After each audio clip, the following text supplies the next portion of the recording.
Bérou, qu'est-ce que tu fous? C'est la question que se posent en ce moment les professionnels de l'immobilier et toute la population qui s'intéresse à un des besoins fondamentaux et une des préoccupations premières des Français, le logement. On est le 21 janvier 2025 quand j'enregistre ce podcast et que j'enregistre cette vidéo et on a deux annonces récentes, une annonce et une confirmation par François Bayrou qui interroge les professionnels du bâtiment et de la construction neuve et qui interroge également les autres acteurs, agents immobiliers, notaires. Il y en a une qui concerne le neuf et donc le prêt à taux zéro, on va y revenir, et il y en a une qui concerne tout, notamment l'ancien bien évidemment, avec l'augmentation des frais dits de notaire. Si on revient sur l'annonce très positive, en tout cas présentée comme ça par le gouvernement, de l'élargissement du prêt à taux zéro, on va voir qui va être concerné, quels sont encore les doutes. Et les doutes, ils vont notamment porter sur la construction de maisons individuelles. Parce que François Bayrou l'a dit, ça y est, c'est pas encore passé, mais c'est annoncé, le PTZ, qui aujourd'hui est réservé aux opérations dans le neuf et dans des zones bien précises, va être élargi à l'intégralité du territoire. Donc ça, sur le papier, c'est une bonne nouvelle. Après, il y a quand même en France, on adore bâtir soi-même sa maison, c'est-à-dire trouver un terrain en lotissement, hors lotissement, peu importe, aller voir un constructeur et faire bâtir ses plans, faire construire sa maison. Et ça, c'est le grand flou. À une époque, ce type de construction par soi-même, quand bien même on se faisait accompagner d'un professionnel, était éligible au prêt à taux zéro et ça dopait la construction de maisons individuelles et qui fait marcher les petits artisans locaux, etc. Et ça, c'est le gros sujet de flou qu'on a au moment où j'enregistre ce podcast. On ne sait pas encore si l'élargissement du PTZ va concerner la maison individuelle. J'espère que oui, même si ce n'est pas le cœur de mon activité, mais c'est génial quand on est jeune ou moins jeune, mais en tout cas, souvent on fait ça vers 30-40 ans, construire sa première maison, c'est génial, c'est une belle aventure et j'espère que le PTZ va aider les gens à le faire. Donc ça, c'était l'aspect bonne nouvelle annoncé par le gouvernement. Et en face de ça, il y a une confirmation. Ça avait déjà été mis sur le tapis en 2024 avec tout ce qui s'est passé sur la loi de finances 2025. On n'en parlait plus et ça y est, c'est confirmé. C'est l'augmentation, ou du moins la possibilité laissée aux départements, et ils vont tous s'engouffrer là-dedans, d'augmenter la partie qui leur revient sur les frais dits de notaire, les DMTO, les droits de mutation à titre onéreux. Il faut savoir, si vous l'ignorez, qu'en France, quand on achète un bien immobilier, au moment de passer à la caisse, chez son notaire le jour de l'acte, on verse entre 7 et 8%, je donne un chiffre pour l'immense majorité des cas, de frais dits de notaire.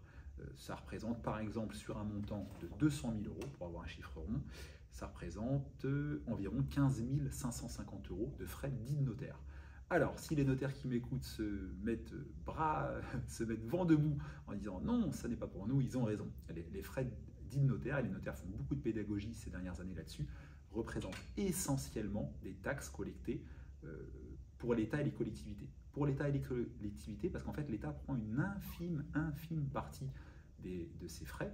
Il y a également une partie plus importante, mais ce n'est pas la plus grosse, qui revient à la commune, l'endroit où vous achetez ce bien, mais la plus grosse partie des taxes qui composent les frais de notaire reviennent aux départements. Et les départements sont vraiment en difficulté de financement ces dernières années. Et donc, l'État trouve une solution pour les aider à regonfler leur budget. Et on tape sur l'immobilier. Aujourd'hui, vous voyez sur un exemple d'un achat dans l'ancien à 200 000 euros, sur les frais dits de notaire de 15 550 euros, on a environ 2 940 euros qui sont des émoluments pour le ou les notaires. Donc un petit 3 000 euros qui est partagé entre le ou les professionnels pour leurs honoraires de rédaction d'actes et tout le travail qu'ils accomplissent. Il y a aussi quelques centaines d'euros qui concernent des débours, donc c'est des remboursements de frais divers et variés. Mais la grosse partie de ces fameux 15 550 euros représente des taxes pour 12 410 euros. C'est énorme et c'est ça qui va augmenter. On estime grosso modo une augmentation de 1 000 euros par tranche de 200 000 euros sur un achat qui aura lieu en 2025 par rapport à 2024. C'est-à-dire que pour un achat de 300 000 euros, vous paierez grosso modo 1 500 euros de frais dits de notaire de plus qu'avant.